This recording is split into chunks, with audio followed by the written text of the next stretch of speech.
الرحمن الرحيم الحمد لله رب العالمين وبه نستعين والعاقبة للمتقين والصلاة والسلام على نبينا محمد وعلى آله وصحبه أجمعين أما بعد السلام عليكم ورحمة الله تعالى وبركاته.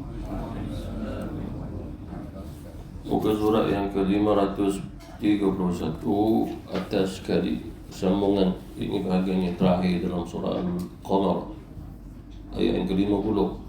A'udzu billahi minasyaitonir rajim.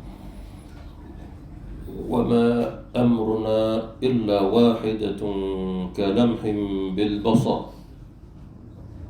Wa laqad ahlakna ashya'akum fahal min muddakir. ولقد أهلكنا أشياعكم فهل من مدكر وكل شيء فعلوه بالزبر وكل صغير وكبير مستطر إن المتقين في جنات ونهر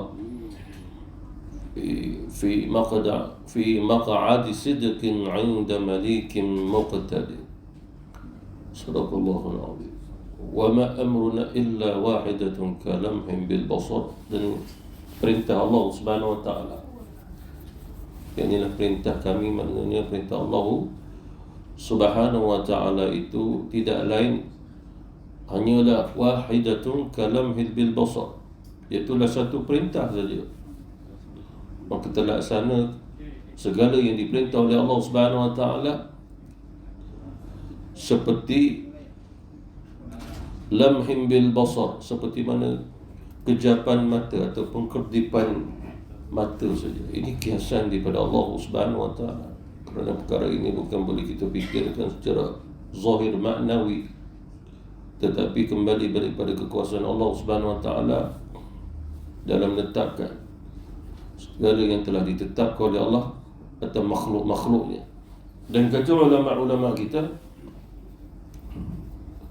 ini merupakan bahawasanya segala sesuatu telah ditentukan oleh Allah Subhanahu wa ta'ala akan ketentuannya, dan segala kehendak yang dikehendaki oleh Allah Subhanahu wa ta'ala pasti berlaku terhadap apa yang telah ditakdirkan oleh Allah Subhanahu wa ta'ala.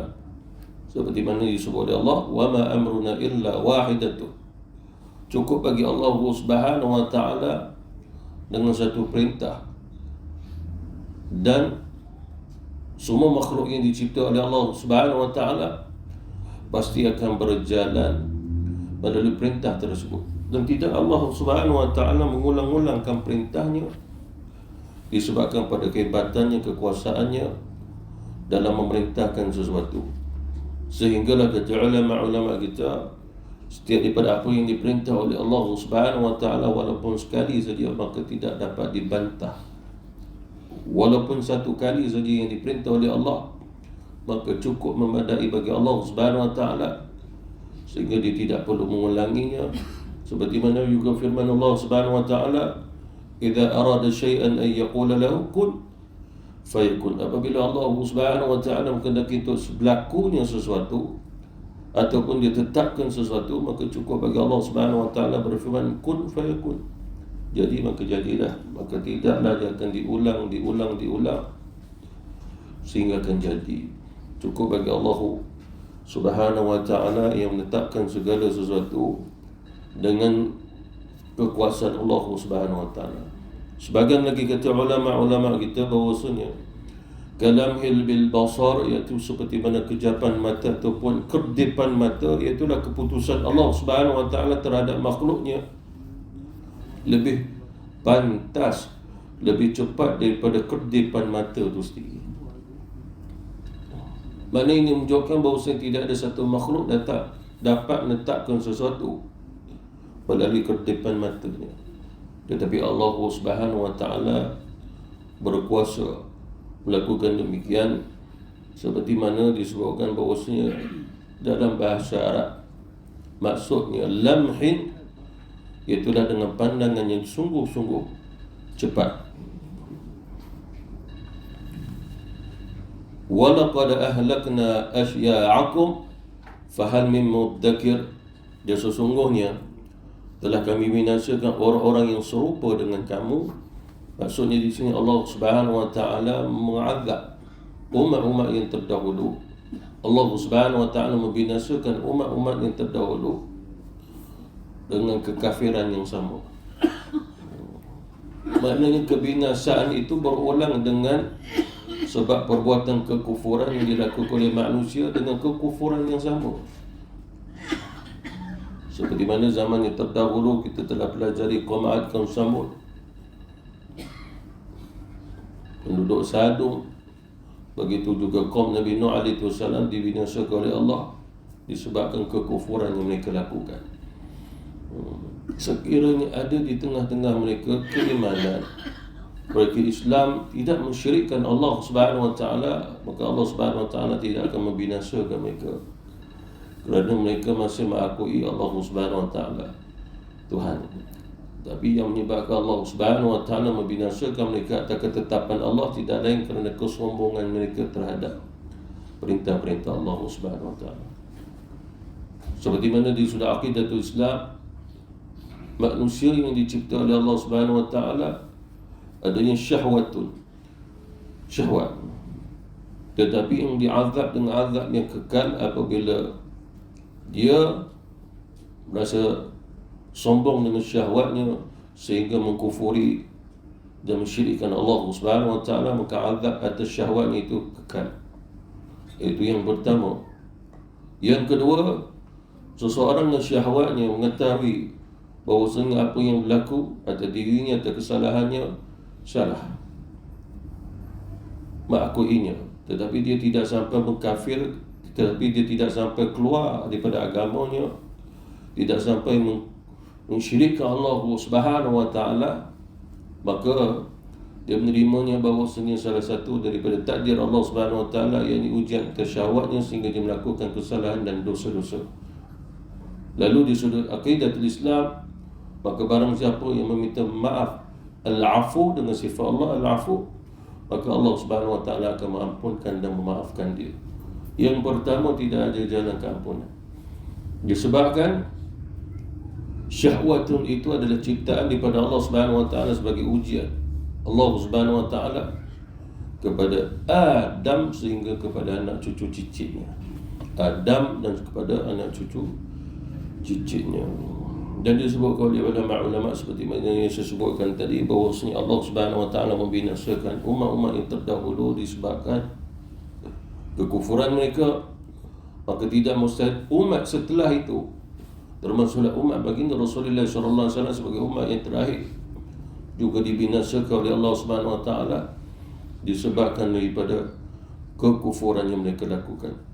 Fahal min muddakir, maka adakah orang-orang yang mengambil pelajaran tentang apa yang telah disebut oleh Allah Subhanahu wa taala? Kata ulama, muddakir juga adalah termasuk muddakir bermaksud mudzakkir, yakni di sudut wazannya yatadhakkaru, yatadhakkar, maknanya mengambil peringatan terhadap apa yang telah diingatkan oleh Allah Subhanahu wa taala. Dan begitu juga kata ulama-ulama kita bahawasanya maksud mengambil pelajaran di sini adalah mengambil hikmah agar manusia itu tidak menjadi hina dalam kehidupannya. Disebabkan kehinaan, maka Allah ma'adzab, maka itu disebut sebagai azab dunia yang menghinakan. Jadi itu semua telah ditakdirkan oleh Allah Subhanahu wa taala, seperti mana juga yang telah difirmankan oleh Allah Subhanahu wa taala, وحيل بينهم وبين ما يشتهون كما فعل بأشياعهم من قبل. Jadi pada kalimah bi'asyaihim juga disebut oleh Allah dengan kalimah dalam surah ini, ya Aqub, dan dihalangi antara mereka dengan apa yang mereka inginkan, sebagaimana yang telah dilakukan terhadap orang-orang yang serupa dengan mereka pada masa dahulu. Maknanya takdir Allah Subhanahu wa taala ada sesuatu yang mustahil bagi manusia melakukannya. Bahkan semua manusia mustahil melakukannya. Maka apabila dia usaha untuk melakukannya, maka mustahil akan berjaya dan berlaku. Antaranya adalah mustahil bagi manusia dia dapat mencapai bintang-bintang di langit. Mustahil bagi manusia dia dapat pergi sampai kepada satu tempat yang tertinggi di atas ufuk sana. melainkan Rasulullah sallallahu alaihi wasallam, tidak lain melainkan Allah yang membawanya. Bukannya Rasulullah sallallahu alaihi wasallam naik ke satu tempat. Bahkan siapa saja yang naik ke tempat tersebut boleh sampai ke atas langit saja. Tidak. Jadi itu satu perkara yang mustahil. Seperti mana contoh dalam tasawuf, mustahil kita dapat hampir dengan Allah. Mustahil. Tetapi tidak mustahil Allah Subhanahu wa taala dapat menghampirkan dirinya kepada kita. Itu di sudut kaedah aqidatul Islam. Walaupun disebut cara-cara, kaedah-kaedah untuk menghampirkan diri kepada Allah Subhanahu wa taala, tetapi kata ulama dia mustahil. Tapi ulama mengajar kita dengan apa yang kamu pelajari pada kaedah dan cara-caranya, itu adalah untuk Allah hampirkan dirinya kepada kamu. Hampir di sini maksudnya dengan redha-Nya, dengan rahmat-Nya, dengan kasih-Nya. Seperti mana contoh, kita pergi ke istana, ada raja di dalamnya, kita dah sampai. Jadi mustahil kita akan dapat masuk ke dalamnya melainkan ada izinnya terlebih dahulu. Lalu begitu juga dengan usaha kita, dengan zikir kita, dengan segala yang difardukan oleh Allah Subhanahu wa taala yang kita lakukan. Mustahil juga diri kita dapat mampirkan diri kepada Allah dengan amal itu. Tetapi apabila Allah Subhanahu wa taala mahu mampirkan diri kepada kita, walaupun bukan dengan thabit, dengan amal-amal tadi, maka tetap kita akan mendapatnya. Seperti mana contoh, ada sahaja yang Allah Subhanahu wa taala tidak fardukan untuk kita lakukan, seperti mana juga dalam sifat insan, fitrah, mukallaf, seperti mana orang ataupun anak-anak yang belum akhir balik, dia tidak difardukan oleh Allah Subhanahu wa taala solat, tidak difardukan puasa, tetapi tetap juga dia dirahmati oleh Allah Subhanahu wa taala, dikasihi oleh Allah Subhanahu wa taala. Begitu juga kita lihat anak-anak kecil yang belum akhir balik, yang tidak mengenalnya agama, lalu dia tidak mengenal Allah Subhanahu wa taala, tapi Allah tetap bagi dia makan, tetap bagi minum, bahkan Allah Subhanahu wa taala merahmatinya. Allah Subhanahu wa taala belum lagi melihat akan agamanya. Kerana agama itu dilihat apabila dia berakal, akil balik, dia jadi mukallaf, barulah mereka akan menulis setiap daripada amal-amal yang dilakukannya, sama ada baik ataupun buruk. Itu di sisi Allah Subhanahu wa taala. Lalu ada juga manusia-manusia yang Allah Subhanahu wa taala hampirkan diri mereka dengan Allah Subhanahu wa taala bukan dengan sabitnya amal-amal mereka, tapi Allah Subhanahu wa taala memilih mereka.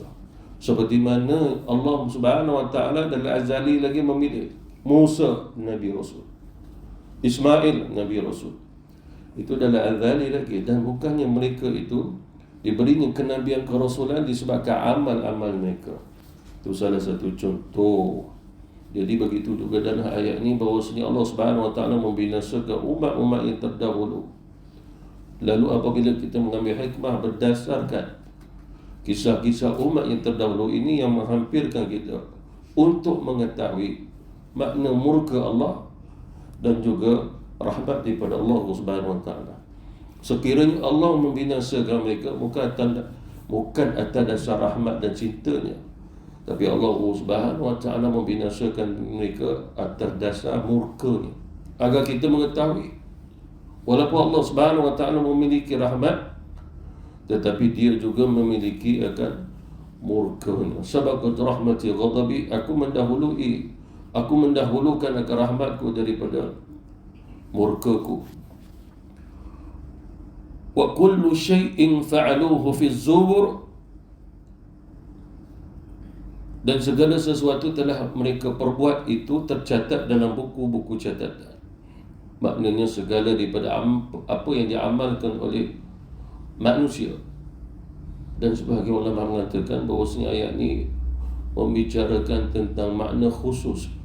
Makna khusus yang dimasukkan adalah dosa-dosa yang mereka lakukan, seperti mana seterusnya difirmankan oleh Allah, wa kullu saghirin wa kabirin mustata', iaitulah sama ada daripada amalan dosa kecilnya ataupun dosa besarnya, mustatar adalah tertulis, mana setiap daripada amal-amalnya. Sebagai ulama memberi maksud ayat ini umum.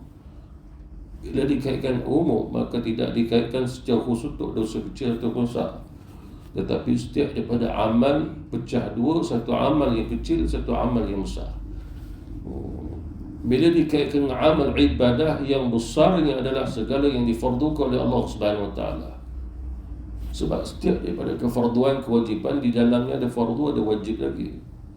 Seperti mana kita solat, hukum usul mendirikan solat 5 kali sehari semalam itu adalah wajib. Bila kita solat pula, Allah Subhanahu Wa Taala wajibkan bagi kita baca surah Al-Fatihah, wajibkan buat kita rukuk, sujud, i'tidal, sehinggalah wajib bagi kita untuk beri salam. Dan wajib di sini sampai peringkat wajibul mutlak. Wajib bersifat mutlak, makna barang siapa tinggal maka tidak ada solat buat dia. Sehingga ulama-ulama mengkiaskan dengan hadis Nabi yang dikaitkan dengan arkanul Islam, rukun-rukun dalam Islam. Lalu wajib secara mutlak akan menjadi namanya rukun, tapi di sudut usul dia adalah wajib. Sebagai ulama kata meninggalkan wajib di sini boleh lagi sujud sahwi. Mazhab Syafi'i meninggalkan kewajiban dalam solat yang disebutkan dari surah Al-Fatihah antara rukun qaulinya, maka dia tidak sah solatnya. Mazhab Abu Hanifah kalau meninggalkan surah Al-Fatihah dia wajib kena sujud sahwi. Mazhab Imam Abu Hanifah kalau kita solat rakaat yang pertama, rakaat yang kedua, kita dah baca surah Al-Fatihah tapi tidak membaca surah ataupun berapa ayat setelah surah Al-Fatihah, maka kena sujud sahwi disebabkan setelah di Fatihah mesti baca surah ataupun ayat, berapa ayat pendek. Syafi'i hanya sunat saja, tetapi meninggalkannya surah Al-Fatihah tidak ada sujud sahwi, melainkan kalau dia dah bagi salam solat semula lah, sebab dia dah tinggal surah Al-Fatihah. Jadi dikaitkan juga secara umum wa kullu saghirin, setiap daripada amal yang kecil, wa kabirin, kembali balik wa kepada wa kullu kabirin mustata', ditulis oleh Allah Subhanahu Wa Taala sehingga tidak ada yang tersisa melainkan ditulis. Akan tetapi mu'tamadnya di sini adalah apa yang akan bersama kita di akhirat hanya diketahui oleh Allah Subhanahu Wa Taala. Secara umumnya seperti mana dosa kecil ke dosa besar dicatat dan ditulis, tetapi keputusan yang sebenar yang terakhir hanya diketahui oleh Allah, sehingga malaikat juga tidak mengetahuinya. Itu perlu kita ketahui. Sebab malaikat diperintah oleh Allah Subhanahu Wa Taala tulis saja dosa yang dia lakukan, seperti mana amal-amal baik yang dia lakukan. Tulis saja. Tetapi apa yang ditulis oleh para malaikat Allah Subhanahu Wa Taala tidak mu'tamad. Yang mu'tamad ada di sisi Allah Subhanahu Wa Taala. Yang mu'tamad disebabkan Allah Subhanahu Wa Taala berfirman, yamhullahu ma yasha'u wa yuthbit. Allah Subhanahu Wa Taala sekiranya dia menghendaki, dia hapuskan apa yang dia nak hapuskan. Seperti mana pahala, sekiranya Allah Subhanahu Wa Taala nak menghapuskan pahala itu, maka terhapuslah.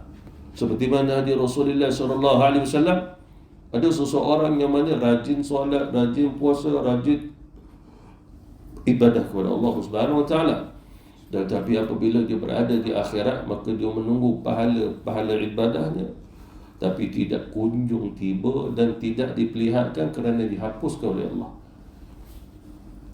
Lalu Rasulullah SAW ditanya, ya Rasul, mengapa agaknya? Kerana mereka beribadah tanpa keikhlasan kepada Allah.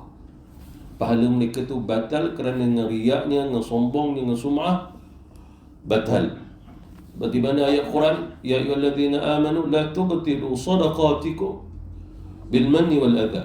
Wahai orang beriman, jangan kamu membatalkan pahala sedekah kamu. Mana sedekah boleh batal pahala dia. Lalu kita beranggapan kita mendapat pahala di sisi Allah Subhanahu Wa Taala, Allah membatalkannya.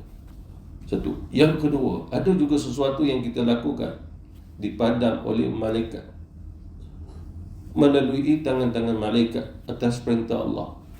Ya malaikatku, ini apa yang kau tulis, maka padam. Mana keburukan, kejahatan yang dilakukan. Pada para malaikat diperintah oleh Allah untuk tulis apa sahaja yang dilakukan, tapi Allah perintah padam. Seperti mana hadis Rasulullah SAW, Nabi buat contoh orang yang solat pada awalnya itu ada kekhusyukan. Kekhusyukan sebab tu dia solat pada permulaan, tetapi pertengahannya dia telah hilang kekhusyukan.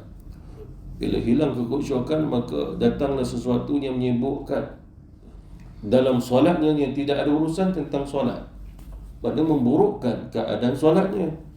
Dia tidak mengingati Allah, tapi dia mengingati dunianya, dia mengingati selain pada Allah, memburukkan keadaan solatnya.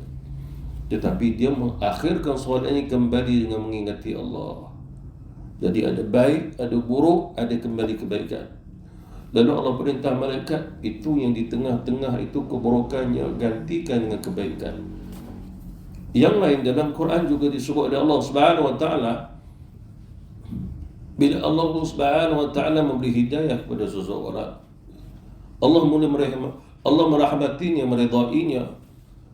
Lalu Allah Subhanahu wa taala memerintahkan malaikat itu untuk menukar semua daripada keburukan yang pernah dilakukan, ditukar sebagai kebaikan. Dalam Quran disebut oleh Allah Subhanahu wa taala kerana semangatnya dalam bertobat kepada Allah Subhanahu wa taala. Bahkan dalam hadis kursi juga Rasulullah bercerita tentang keadaan di mahsyar. Allah Subhanahu wa taala memperlihatkan amal-amal buruk hamba-Nya. Lalu hamba itu mengakui, ya Allah, itu semua daripada aku melakukannya, aku mengakuinya. Lalu Allah Subhanahu wa taala berfirman, wahai hamba-Ku, segala kesalahan yang kau lakukan aku tukar menjadi sebuah pahala, masuklah ke dalam syurga. Jadi inilah yang dimaksudkan keputusan muktamadnya hanya diketahui oleh Allah Subhanahu wa taala, sama ada dosa kecil ataupun dosa besar yang kita lakukan itu dipadam ataupun tidak. Tetapi itu muktamad di sudah akidah ahli sunnah wal jamaah, segala dosa kecil itu dipadam oleh Allah Subhanahu wa taala disebabkan dia memperbanyakkan amal-amal salih, dan pintu amal adalah kefarduan. Pintu amal kefarduan. Kalau sekiranya ada dosa kecil yang dilakukan, dia buat satu amalan salih tapi meninggalkan kefarduan, maka tak terpadam. Seperti mana contoh dengan dosa kecil itu terpadam dengan sedekahnya, tetapi tidak terpadam disebabkan dia tidak mendirikan solat fardunya. Itu. Yang kedua, telah muktamad kata ulama, adapun dosa besar itu dengan taubat kepada Allah Subhanahu wa taala, menyesalinya, berazam tidak mahu mengulanginya, walaupun Allah Subhanahu wa taala sentiasa menguji syahwatnya. Sehingga ulama-ulama menyatakan sekiranya kamu berulang melakukannya, kembali juga kamu bertaubat kepada Allah Subhanahu wa taala, lalu kamu diuji mengulanginya lagi, kamu kembali lagi bertaubat kepada Allah sampai tidak tahu berapa kali sekalipun, tetap kamu kena kembali kepada Allah agar kamu mati yang terakhir kamu dalam keadaan kembali kepada Allah Subhanahu wa taala. Jadi kembali balik seperti mana firman Allah Subhanahu wa taala, wa kullu syai'in fa'aluhu fi zubur, dan setiap daripada apa yang telah mereka lakukan itu dicatat oleh Allah Subhanahu wa taala. Az-zubur menunjukkan kitab-kitab ataupun tempat di mana malaikat-malaikat itu dia menulis setiap daripada apa yang telah dilakukan oleh manusia, sama ada pada umat ini, zaman ini, ataupun termasuk juga apa yang telah dilakukan oleh umat-umat yang terdahulu. Seperti mana juga firman Allah Subhanahu wa taala pada ayat yang lain, Inna kulla syai'in khalaqnahu biqadar. Seperti benda ayat yang sebelum ini telah kita pelajari, sesungguhnya Allah Subhanahu wa taala yang kami menciptakan segala sesuatu menurut ukurannya. Maka biqadar ini adalah dikembalikan kepada takdir ataupun maqadir yang semuanya telah tertulis di fi zubur. Lalu ulama menisbahkan fi zubur adalah di lauhil mahfuz, mana kitab yang tercatat semua amal manusia berada di lauhil mahfuz. Apa maksudnya di sini? Sebelum manusia melakukan satu amal, telah tertulisnya amal itu dalam kitab tersebut, lalu berada di lauhil mahfuz. Itu maksudnya. Dan bukannya setiap daripada amal yang dilakukan baharu ditulis. Sekali lagi mana dia belum mengamalkannya, maka tidak tertulis lagi. Bukan. Kalau dinisbahkan kepada ilmu Allah dan takdir serta qada dan qadarnya, maka segala yang dilakukan oleh manusia baik ataupun buruk sebelum dia melakukannya telah ditulis oleh Allah Subhanahu wa taala, dikaitkan dengan fi Zubur tadi dan berada di Lauhil Mahfuz.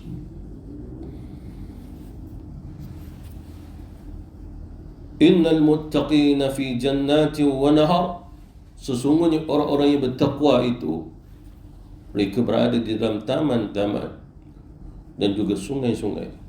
Sebagai ulama menyatakan bahawasanya ketika Allah Subhanahu wa taala menyebutkan tentang keadaan orang-orang kafir, Allah Subhanahu wa taala pasti juga akan menyebut tentang keadaan orang-orang mukmin.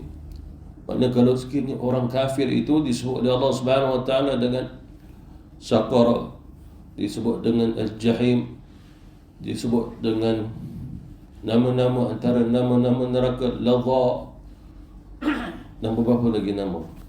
Akan tetapi Allah Subhanahu wa taala pasti juga akan menyebut tentang keadaan syurga dan juga keadaan nikmat-nikmatnya kepada orang-orang yang beriman, iaitu orang-orang yang bertakwa kepada Allah Subhanahu wa taala. Mengapa agaknya Allah Subhanahu wa taala mengkaitkan wan nahar di sini? Sungai. Seperti mana hadis Rasulullah sallallahu alaihi wasallam dikaitkan bahawasanya ahli-ahli taqwa akan berada dalam syurga Allah Subhanahu wa taala dan mereka akan merasai minuman daripada beberapa sumber sungainya. Itulah antaranya seperti mana hadis Rasulullah sallallahu alaihi wasallam, air tawar pun ada, perahan anggur pun ada, tapi tidak memabukkan. Itu juga disebut oleh Allah Subhanahu wa taala dalam Quran. Kemudian daripada madu, kata Nabi, tapi bukan seperti mana madu daripada lebah, tapi seumpama begitu, kata Rasul. Susu pun ada, dia lebih lazat daripada susu-susu yang berada di atas dunia, sehingga dikaitkan nahar di sini adalah sesuatu yang diminum dan tidak akan putus-putus. Ini kiasan.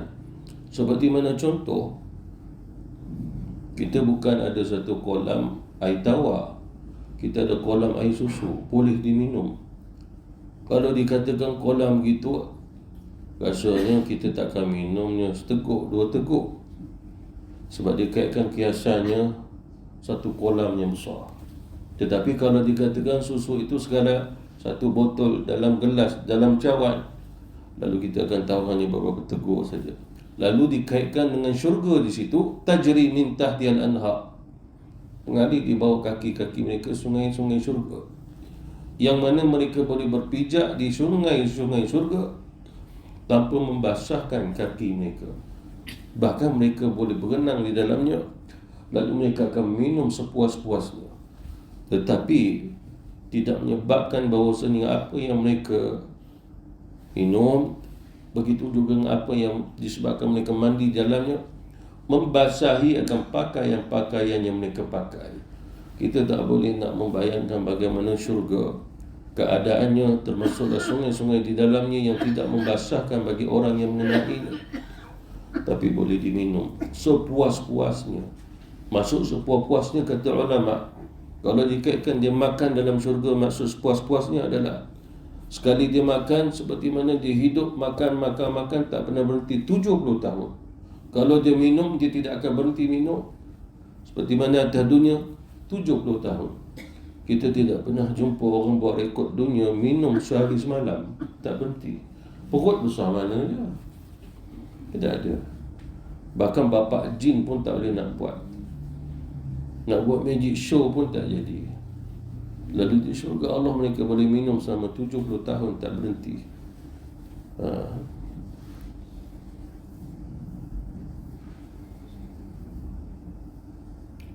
Fi maq'ad sidqin 'inda malikin muqtadir.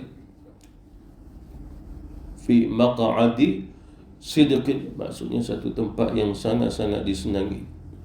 Maksudnya adalah sidqin ini benar, maknanya majlis yang sangat benar, sebab majlis itu adalah majlis Allah Ta'ala bersama majlis baginda Rasul. Bahkan para Nabi-Nabi, Rasul-Rasul ada dalam majlis tersebut. Di atas dunia tidak ada satu majlis yang benar, mereka ada kaitan majlis Rasulullah SAW. ada selawat, mengingatkan tentang kebaikan, ada dakwah, ada nasihat, ada tausiah. Itu majlis Rasulullah SAW. Itu saja majlis yang diberkati oleh Allah. Itu. Jadi di syurga Allah, Allah Subhanahu Wa Taala mengkaitkan sidqin yang benar kerana manusia akan bersama Allah Subhanahu Wa Taala dalam syurga. Maksudnya adalah dengan redha dan rahmatnya, dan bukan dikaitkan dengan zat Allah Subhanahu Wa Taala yang tidak ada kaitan berduduk tinggal dalam syurga Allah Subhanahu Wa Taala. Sebagian lagi kata ulama fi maq'adi sidqin, yakni barang siapa yang berada dalam majlis tersebut tidak ada kaitan dia akan duduk dalam keadaan penuh kesia-siaan ataupun tidak memberi manfaat kepada dia. Tidak ada. Bahkan tidak ada kaitannya akan merasa lelah, penat kerana majlis tersebut juga tidak ada. Sabit daripada satu hadis Rasulullah SAW, setiap laki-laki yang hadir dalam satu majlis Allah Ta'ala, dia akan hadir seperti mana dia menghadiri ke rumah Allah Ta'ala atas dunia. Dia akan pergi, dia akan balik. Dia pergi, dia balik pulang ke istana dia, mahligainya. Lalu di syurga Allah Subhanahu Wa Taala begitu juga. Di atas dunia, keluar rumah, pergi ke rumah Allah Subhanahu Wa Taala, kemudian dia pulang. Di syurga Allah Subhanahu Wa Taala mereka akan keluar, pergi ke majlis tersebut, kemudian mereka akan pulang. Setiap kali mereka pulang, kata Nabi SAW, Allah Subhanahu Wa Taala akan memberi hadiah buat mereka. Dua hadis. Yang pertama, Allah Subhanahu Wa Taala memberi bidadari kepada mereka setiap kali mereka pulang. Yang kedua, Allah bertanya, wahai hamba-Ku, apakah hadiah yang kamu mahu setelah daripada majlis tersebut, nak pulang, nak balik? Lalu ini Allah Ta'ala, pemilik syurga.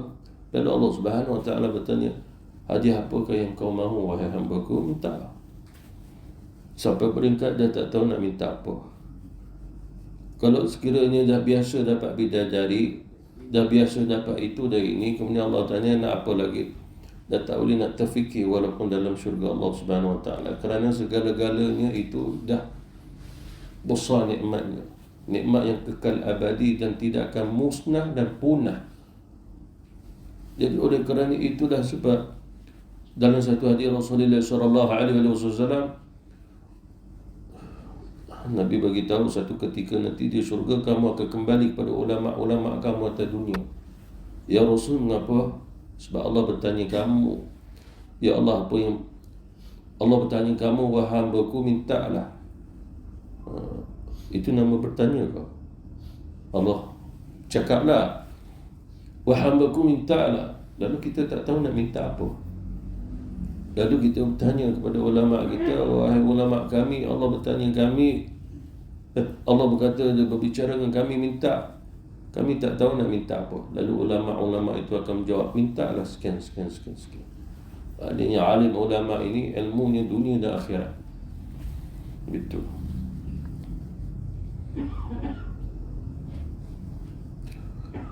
Inda malikin muqtadir, maksudnya adalah di sisi Tuhan, yakni Allah Subhanahu Wa Taala yang maha berkuasa. Muqtadir adalah berkuasa, makna dalam menentukan apa saja yang mahu ditentukan oleh Allah Subhanahu Wa Taala. Seperti mana juga disebutkan oleh para sahabat Rasulullah SAW, sesungguhnya setiap hari ahli syurga akan bertemu dengan Allah Subhanahu Wa Taala, yang dikaitkan Allah itu Malikim Muqtadir, dikaitkan dengan Malikim Muqtadir. Malik ini adalah penguasa, pemilik, ini syurga, Muqtadir, yang maha berkuasa. Perhatikan maksud Muqtadir, yang maha berkuasa. Tapi maha berkuasa Allah Subhanahu Wa Taala, kita tidak perlu membayangkan maksud berkuasa di sini sehingga dia boleh buat apa saja keburukan atas makhluk. Dikaitkan ayat ini dengan syurga Allah Subhanahu Wa Taala. Maksud berkuasa di sini adalah sehinggalah hamba-hambanya merasa maha lembut dan maha kasihnya Allah kepada hamba-hambanya. Seperti mana sifat Jabbar, Al-Aziz, Al-Qahar, itu sifat-sifat gah, sifat Bila Allah Subhanahu Wa Ta'ala menghadap sebagian tempat yang dia memukai dengan sifat Al-Qahar, habis penduduk di situ. Tetapi sifat ini tidak akan punah dan musnah sebab azali lagi qadim lagi azali. Lalu bila ahli syurga menghadap Allah Subhanahu Wa Ta'ala walaupun sifat Al-Qahar, Al-Aziz, dia merasai kelembutan dan bukan merasai sehingga mereka jatuh takut kepada Allah. Sebab sifat-sifat ini adalah sifat untuk menakutkan manusia, makhluk di atas dunia. Tapi di dalam syurga Allah Subhanahu Wa Ta'ala, sifat ini yang juga mereka akan lihat, tapi tidak menakutkan mereka. Bahkan tidak ada seorang pun di antara ahli syurga yang rasa takut, rasa bimbang, rasa gusar, bahkan jiwa tidak tenang. Semua tidak ada. Sebab itu mereka berada dalam syurga Allah Subhanahu Wa Ta'ala disebabkan apa? Kerana Allah menghilangkan itu semua selagi mereka sebagai ahli syurga. Tetapi semua sifat-sifat itu berada dirasai oleh ahli neraka saja. Itulah perbezaan yang dirasai oleh ahli syurga dengan ahli neraka. Sebagian lagi kata ulama di sini, Allah Subhanahu Wa Ta'ala mengkaitkan kehebatannya dalam menyediakan sesuatu yang hebat-hebat buat ahli syurga. Antaranya fi maq'adi, tempat duduk bagi ahli syurga adalah seperti mana Allah Subhanahu Wa Ta'ala memberi mimbar untuk mereka duduk daripada cahaya. Begitu juga tempat duduk mereka daripada yakut, zamrud, ada yang emas, ada yang permata, ada juga perak, berdasarkan daripada perbuatan dan amal mereka. Bahkan kata ulama akidah Ahlussunnah wal Jamaah, nikmat-nikmat yang dirasai oleh ahli syurga berbeza rasanya mengikut pada amal yang mereka lakukan di atas dunia. Seperti mana contoh, sewaktu di atas dunia solatnya khusyuk awal sehingga akhir, lalu diberi pahala oleh Allah Subhanahu Wa Ta'ala atas amalan solat khusyuk tadi, maka dia akan merasai nikmat itu awal dan akhirnya sempurna. Ada di antara mereka yang tidak merasai secara sempurna disebabkan amal atas dunia, kebaikan yang mereka lakukan seperti mana solat tidak sampai pada kesempurnaan pada khusyuknya. Lalu kata ulama, merasai nikmat syurga berdasarkan daripada amal. Bukannya semua ahli syurga akan merasai nikmat yang sama. Seperti mana contoh, seseorang usia yang sama, amalnya sama, tetapi berbeza dengan hati. Hatinya lebih menjiwai, hatinya lebih memahami. Bila dia masuk syurga berbeza, kawan yang tidak ada merasai itu semua, maka nikmatnya jauh lebih besar, dirasai lebih sempurna.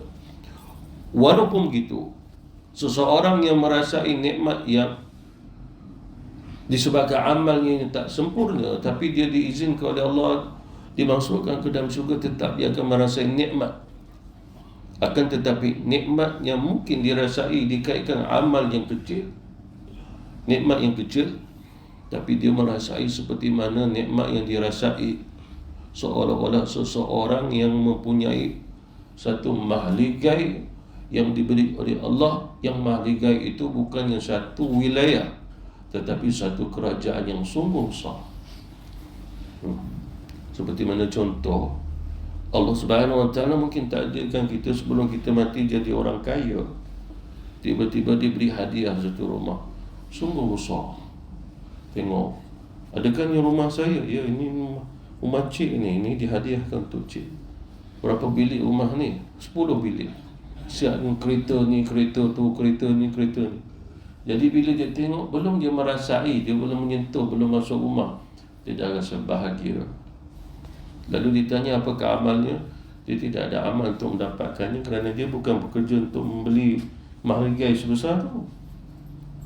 Lalu begitu juga di syurga Allah Subhanahu Wa Ta'ala, walaupun amal yang kecil, mungkin amal yang kecil maksud dia buat yang fardu, tapi dia malas dalam amal yang sunat, tapi layak masuk syurga Allah Subhanahu Wa Ta'ala. Lalu Allah Subhanahu Wa Ta'ala beri syurga yang mana dia melihat seperti mana mulkan kabira, satu kerajaan yang besar, padahal dia adalah orang yang paling kecil amal sewaktu di atas dunia dulu.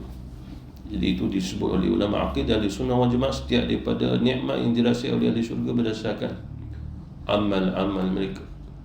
Oleh kerana itu tak boleh disamakan nikmat yang para Nabi rasai yang bukan kita Nabi yang merasai nikmat tersebut. Tak boleh disamakan. Wallahu ta'ala a'lam. Wabillahi taufiq wal hidayah. Wassalamualaikum warahmatullahi ta'ala wabarakatuh. InsyaAllah nanti lepas Isyak kita akan adakan tahlil arwah ringkas yang mana hajat daripada Dr. Haji Mat dan juga sekeluarga. Wallahu ta'ala a'lam. InsyaAllah. Subhanakallah wa bihamdika.